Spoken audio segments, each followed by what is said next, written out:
Assalamualaikum warahmatullahi wabarakatuh. Waalaikumsalam warahmatullahi wabarakatuh. Alhamdulillahirabbil alamin. Sahabat Abi dimanapun berada, pada sore hari ini kita membicarakan beberapa poin hal penting yang menjadi kebutuhan semua orang, yaitu konsep tentang bagaimana menjadikan anak menjadi soleh dan soleha, harapan ayah dan bunda hari ini. Amin ya rabbal alamin. Sahabat Abi dimanapun Anda berada, sebelum kita menanya-nanya hal lebih banyak, kita dengarkan tausiah singkat dari Ustadz Abi Edi Anhar. Kepada Ustadz, silakan.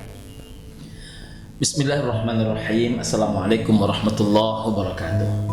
Alhamdulillahirabbil alamin. Allahumma shalli ala Muhammad wa ala ali Muhammad. Assalamualaikum ya Rasulullah. Sahabat Abi dimanapun berada, sebagaimana kita ketahui bahwa anak merupakan anugerah terbaik dalam kehidupan setiap orang tua. Anak merupakan kekayaan yang paling luar biasa dalam setiap kehidupan orang tua. Anak juga bisa menjadi musibah terdahsyat dalam kehidupan kedua orang tua. Maka hal yang paling Allah khawatirkan terhadap kita orang tua adalah ketika kita lalai, lupa dan alpa membina mereka. وَلْيَخْشَ الَّذِينَ لَوْ تَرَكُوا مِنْ خَلْفِهِمْ ذُرِّيَّةً ضِعَافًا خَافُوا عَلَيْهِمْ. Alangkah sangat ditakutkan, kata Allah Subhanahu wa taala, jika kalian meninggalkan anak cucu kalian dalam keadaan lemah imannya, Islamnya, akidahnya, ilmunya, akhlakul karimahnya, lemah segala-galanya. Khafu alaihim, dikhawatirkan atas mereka. Ustaz Sunardi, banyak orang hari ini mengkhawatirkan pekerjaan. Banyak orang hari ini mengkhawatirkan kondisi ekonomi. Banyak orang hari ini mengkhawatirkan apapun namanya problematika kehidupan. Padahal yang paling Allah khawatirkan adalah bagaimana kita mengajari, mendidik, membina, mengasuh anak-anak kita. Bagaimana konsep ini jelas. Unik Ustaz Sunardi, orang kalau menjadi RT saja, maafkan saya kepada seluruh para RT dimanapun mendengarkan dialog ini, kalau orang menjadi RT, dia memiliki visi misi, memiliki konsep. Tapi aneh, banyak orang yang tidak memiliki konsep ketika mendidik anak-anak mereka. Banyak orang ketika menjadi, pengurus masjid saja, begitu banyak program kerjanya. Tapi aneh, banyak orang sampai mati sekalipun dia tidak memiliki program kerja terhadap anak-anak mereka. Pantas Allah sangat mengkhawatirkan kita bagaimana cara mendidik, mengolah, dan membina anak-anak kita. Inilah tujuan daripada pembahasan kita hari ini. Baik, Ustaz, ada hal menarik fenomena yang terjadi di lapangan hari ini. Baik. Hari ini banyak orang tua bukan berarti mereka tidak tahu bagaimana cara mendidik. Mereka punya fasilitas berbagai sekolah yang bagus-bagus, sekolah terpadu dari pagi sampai sore. Baik. Namun ada hal yang hari ini perlu sama-sama kita carikan solusi atas fenomena yang pribadi saya menemukan akan hal ini. Baik. Apa itu? Ada anak-anak yang hari ini mereka hafal Al-Quran, mereka tahu dengan bagaimana cara sholat. Namun demikian, beberapa tempat yang saya jumpai, mereka sulit mengamalkan tentang apa yang dia ketahui, sholat. Hari ini masih perjuangan oleh sekalangan orang tua. Dilema bagi para orang tua hari ini untuk bagaimana anak ini bisa sholat. Yang kedua, anak-anak hari ini mereka bahkan banyak yang tidak tahu bagaimana adab masuk masjid. Di masjid yang seharusnya ia layaknya bagaimana dia duduk diam kemudian sholat dengan baik, masih banyak kita jumpai. Saya di sekolah tempat saya kebetulan mengajar, ketika kami belajar tahfiz Quran, mereka banyak yang hafal, tinggal memuluskan saja lagi. Baik. Akan tetapi ketika ujian terakhir, ada namanya ujian praktek. Ujian praktek untuk nilai akhir anak kelas 6. miris terkadang. Kita tahu dia bahkan ada yang sudah hafal juz 30 dari, mohon maaf, MDTA. Akan tetapi dia ternyata ketika ditanya, diuji tentang niat sholat, bahkan tak tahu. Yang jelas grogi, entah apa namanya. Baik. Dia sulit untuk lancar membaca. Padahal sesungguhnya jangankan niat sholat begitu pendek, juz 30 bahkan dia pernah hafal. Baik. Ini kira-kira untuk yang fenomena yang sedikit ini, bagaimana pesan-pesan kita yang bisa untuk pemirsa kita hari ini? Baik. Terima kasih Ustadz. Sahabat Abi dimanapun berada, ada beberapa fenomena sebenarnya selain yang ditanyakan oleh Ustadz, termasuk yang ditanyakan oleh Ustadz kepada kita pada kesempatan hari yang mulia ini. Pertama, ada orang yang Al-Quran mampu dia hafal, ya kan? Tetapi ketika ditanya niat sholat, tak bisa dia mengetahuinya. Ketika anak kita masuk pondok Ustaz, maka yang ditanyakan orang bukan sudah berakhlakkah anak kita, tapi yang ditanyakan adalah sudah berapa juz hafalannya. Jadi orang selalu hari ini berbicara angka, berapa banyak, seberapa sudah, seberapa target tercapai, berarti sifatnya pengetahuan. Padahal kekayaan yang paling dahsyat dalam anak-anak kita adalah ketika kita mendidik, bukan seberapa tahu, bukan seberapa pintar, tetapi seberapa bernilai. Nah, ada masuk masjid itu nilai, mengaplikasikan sholat dalam kehidupan sehari-hari itu nilai, menghargai orang tua itu nilai. Maka kenapa kita memandang hari ini banyak anak-anak yang hafal bacaan Quran tapi sholatnya tidak baik? Jangankan sholatnya, niat sholat pun tidak dia ketahui. Karena niat sholat bukan menjadi target oleh sebagian orang. Yang penting bagaimana juz 30 tercapai. Sahabat Abi dimanapun berada, maka ini yang penting kita sampaikan pada kesempatan yang mulia ini, bahwa jangan hanya mengejar target, tapi bagaimana dia sifatnya utuh, menyeluruh. Tidak hanya Al-Quran yang kita ajarkan, sholat juga mesti diajarkan, adab mesti juga diajarkan, bahkan segala kondisi kehidupan itu mesti diajarkan kepada anak-anak kita. Itu satu. Yang kedua, ada juga yang unik Ustaz. Banyak anak-anak yang hari ini cerdas, pintar mereka, tapi mohon maaf, sebahagian hilang kepeduliannya kepada orang tua. Ustadz mungkin sebagai seorang guru bisa memperhatikan sebuah fenomena, bahwa banyak anak-anak yang juara kelas itu hanya peduli dengan bukunya, hanya peduli dengan nilainya, hanya peduli dengan PR-nya. Maukah dia ikut mencucikan piring di rumah? Maukah dia ikut menyapu di rumah? Kebanyakan rupanya tidak. Apa yang terjadi? Karena memang orang tua sering berkata kepada anak-anaknya, ketika anak hendak menyapu sekalipun, dia tolak. Apa kata dia? Nggak usah ikut menyapu nak, udahlah, biarlah ibu yang menyapu, biarlah ayah yang mengerjakan, yang penting kamu sekolah baik-baik, nilaimu bagus, ayah sudah bangga. Dia kira angka berupa nilai 9, 10 itu adalah segala-galanya. Tidak. Kita bisa menyaksikan di tengah-tengah kehidupan, nilai tidaklah segala-galanya. Bahkan orang yang juara sekalipun dalam praktik kehidupan mengaplikasikannya belum tentu menjadi juara dalam kehidupan yang real di tengah-tengah masyarakat. Ustaz, saya masih ingat ini tambahan pertanyaan untuk kejelasan. Baik. Saya seringkali bertanya dengan anak-anak kita ketika mengajar, hampir bisa dipastikan apa pertanyaan yang mendasar saya selalu saya utarakan ke siswa saya yang saya didik. Pertanyaannya adalah, apakah anak bapak pagi tadi sholat subuh? Pertanyaan biasa saja, simpel, sederhana, akan tetapi Baik. dijumpai Ustaz, kebanyakan anak-anak kita paling banyak itu biasanya 50% dari jumlah mereka. Dan terkadang di antara lokal itu kelas 6 umurnya usianya 11 sampai 12 tahun. Artinya apa? Kalau Nabi mengatakan umur usia 7 tahun suruh anak sholat, 10 tahun sudah boleh memukul anak itu jika dia tidak mau pisahkan antara laki-laki dan perempuan ketika dia tidur. Baik. Jadi hari ini dijumpai seperti itu.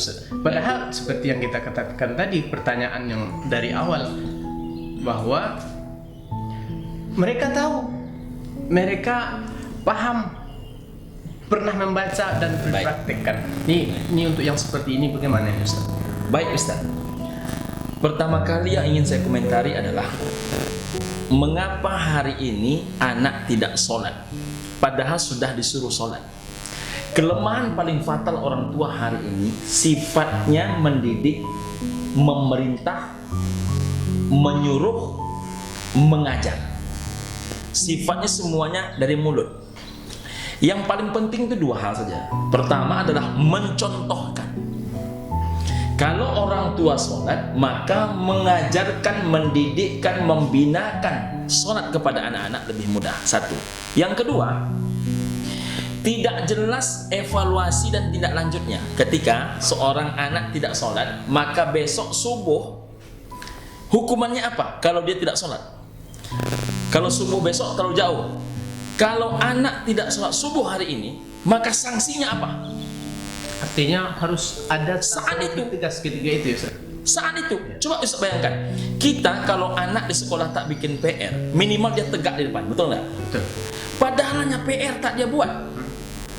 PR yang dia tak buat ini tak menentukan surga neraka dia. Tetapi kalau sholat dia tinggalkan, ini menentukan surga neraka dia. Dan anehnya, tidak ada sedikit pun sanksi. Saya dahulu ketika anak-anak masih kecil, anak-anak masih di rumah semua, sebelum anak-anak berangkat ke pondok semua, ada beberapa hal yang saya lakukan dahulu. Misalnya, ketika anak sekali tidak sholat, maka yang saya lakukan apa? Hari itu dia tidak boleh sekolah. Satu, ini boleh dikatakan tepat dan tidak tepat. Ini setiap orang mengatakan tidak tepat ataupun tepat tergantung pengalaman masing-masing. Yang kedua, selama 1 hari dia mesti berada dalam kamar dan tidak boleh menggunakan fasilitas apapun juga. Makannya dihantarkan, yang penting dia sholat tepat pada waktunya. Itu tidak mudah Ustaz. Seolah-olah anak 1 harian berada dalam kamar itu tidak mudah. Apalagi untuk anak-anak hari ini. Tetapi itu kita lakukan untuk apa? Agar mengatakan kepada dia, wabil khusus kepada hatinya, betapa bencinya kita jika dia berani meninggalkan sholat. Karena man taraka shalah muta'ammidan faqad kafara jihara. Kalau sudah sholat yang dia tinggalkan, maka dia sudah berada dalam keadaan kafir secara terang-terangan. Yang kedua Ustaz, yang paling penting, betulkah ada hukuman? Mari kita tengok sebentar. Kalau anak diperintahkan sholat pada usia 7 tahun, maka minimal menjelang ke usia 10 tahun itu kan 3 tahun. 1 tahun ada 12 bulan Ustaz. 12 bulan dikali 3, maka ada 36 bulan. 36 bulan dikali 30 hari. Betul? Betul ya? Dikali 30 hari, maka menjadi dia 1080 hari. 1080 hari dikali 5 kali sholat setiap hari, maka jadilah dia 5400 kali. Ada hal yang menarik Ustaz, dilakukan oleh orang penelitian terhadap David Beckham.